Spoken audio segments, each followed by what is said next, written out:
2.3 equivalent fractions. I can find equivalent fractions. Beautiful, Sophia. Thank you. There are two ways to find equivalent fractions. What are the two ways to find equivalent fractions?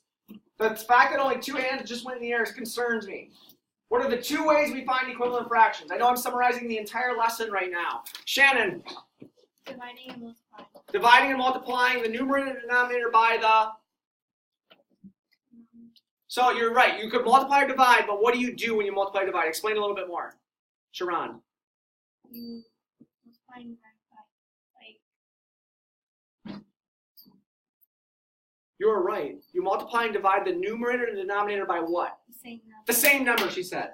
So you either multiply or divide, which is in simple form exactly what you're doing, but it's got to be by the same number. You guys know what a fraction is? When I say numerator and I say denominator, do you know what I'm talking about? Yeah.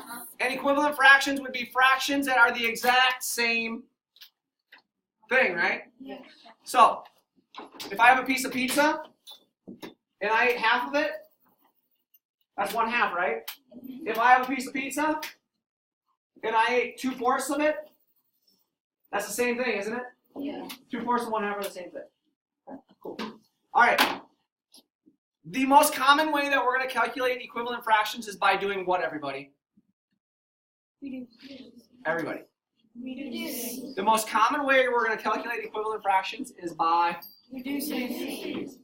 Okay? And to reduce, we find a common factor for both the top number and the Bottom number. and the top number is called the Numerator. bottom number is called the Denominator. so we find a common factor and we divide that.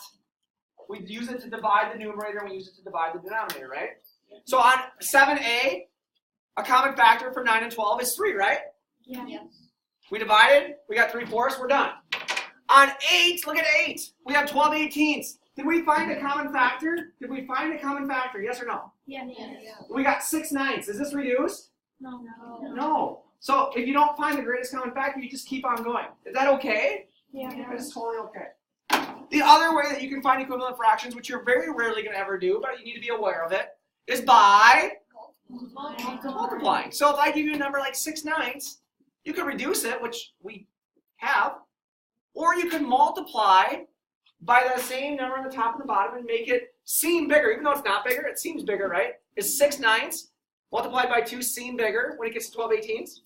But it's not bigger. It's the same exact number, right? It's the same exact number. It just has different parts and different holes to it. Yes, no? Yes. So you can reduce, as Sharon said, by multiplying and by dividing, as long as you're using the exact same. Everybody. Number. Exact same Number.